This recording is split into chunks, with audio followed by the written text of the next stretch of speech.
Hi, I'm Brad, skipper of Puffin. If you're anything like me, boating sometimes stretches your wallet to the breaking point. I think it's a moral imperative that us boaters help each other, saving money.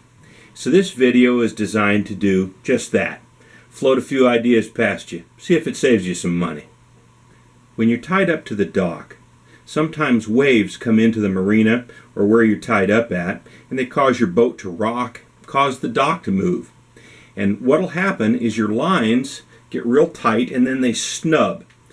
That shock of that snub puts a shock wave through your boat. It's hard on the lines and it's hard on your boat. So you can go down and buy a shock absorber from your local marine chandlery, but those things are expensive. One about this long costs you about $75. Yeah, they work, but man, there's got to be a better way. Well, I found one. Let me show you how. So I'm going to make a shock absorber. I went down to my local hardware store and I picked up 6 bungee cords. These are the 31-inch. Total cost, $15. First step is I'm going to remove the hooks from the bungee cords. And poof, through the magic of video photography, all the hooks are immediately out. Next step, I'm going to cut myself some small diameter cord. I'm going to cut about 2 feet lengths, and I need 2 of them. I'm using paracord. You can use any particular small diameter cord. You're going to be fitting the cord through the holes that the hooks came out of. So, got to keep it small enough to do that. I put a simple knot in the center, pretty much the center, of the cord, and that's just to mark the center. Now I'm going to take 3 of my bungee cords and I'm going to put them on one side of this knot. I'm going to put the cord through the hole that was left by the hook. And since the cord has a rough time getting through that hole, I'm going to use the hook as a pusher to make my job easier. There we go. Now I'm going to string 3 along that line. So 3 of them have been strung on the cord, and I'm going to take that cord and I'm going to tie a loop to help manage these bungee cords. Then I'm going to take this bungee cord and I'm going to tie it off to my table just to hold it in place. Okay, now I've got my bungee cords on the paracord and I've got 3 of them laying out. I'm going to braid those. Left over right or right over left. I'm going to braid it kind of tight. This doesn't take too long.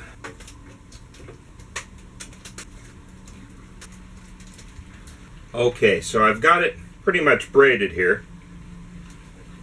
And I'm going to do the same thing with the other cord through these holes. But to keep this together so I don't have to keep gripping it, I'm going to put a twist tie and I'm going to tie those up. Okay, so that's what I got so far, and I'm about to put the cord through these 3 holes. First, tie the second cord with the knot roughly in the center. Then, using the hooks to help, feed it through the holes. And we're going to tie that other end in a loop. So here's my product so far, and I'm going to cut this wire tie, get rid of it.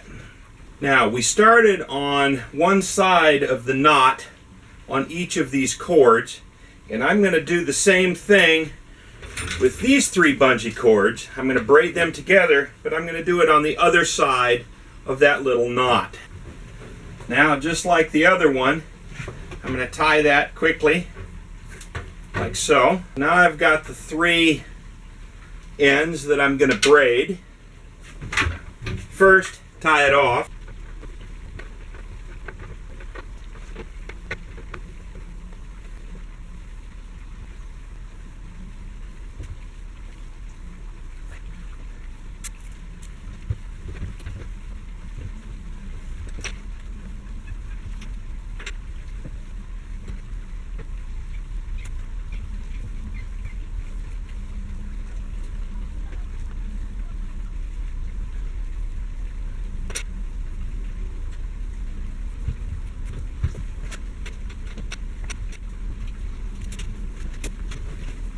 The end product, I have 2 sets of braided bungee cords, 31 inches, now shortened a little bit with a braid, and each of the ends is tied off with paracord. This is going to be my shock absorber. Okay, I'm going to use a short amount of line for demonstration purposes, and you start off by tying the cord to one end on the rope, and you're going to double it back over itself. You're going to tie it tight, back and forth, so it won't slide up and down the line. Then I'm going to take the line and I'm going to wrap it around my bungee cord. Okay, when I'm done with wrapping the line, I'm going to tie this far end of the shock absorber off. At the end of this, I now have my shock absorber in place. And what I'm going to do with this shock absorber, one end will go to the boat and the other end will go to the dock. And as the boat pulls, it will pull and the rope will squeeze on those bungee cords, just like on the expensive ones, and stop that rope from snubbing up tight. So I've got Puffin tied stern to, and here's one of those shock absorbers in action. I added another line that's a little bit of slack so that as Puffin rolls and this shock absorber takes up the stress, this line stops it from stretching too far. That's just a fail-safe. On my dock line going away from the dock finger, I didn't add the other line. That's because the dock will catch Puffin if she goes too far that way. Another money-saving tip is in covering your bumpers. Now your bumpers, if left uncovered, get gummy and they mar up your paint job. And they don't live as long. But the covers are expensive. So you can buy a shirt like this at Walmart for about $4.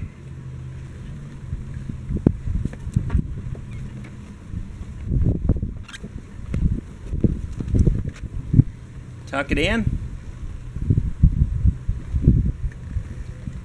Gather up the bottom and tie it off with a twist tie. Okay, tuck in the sleeves, take off the tags so they don't know where you bought them from.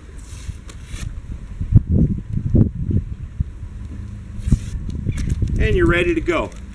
As an added bonus, they come in any color you want, so you can match the color of your boat.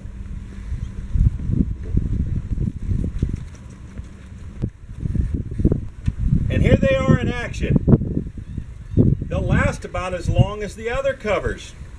When they wear out and get gummed up, get debris on them, just cut them off, throw them out, and get another set, $4 each.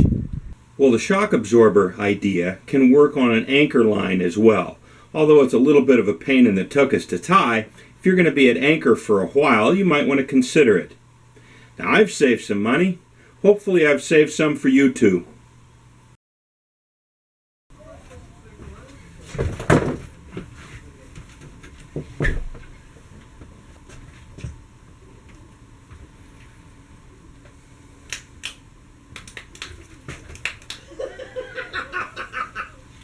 Okay,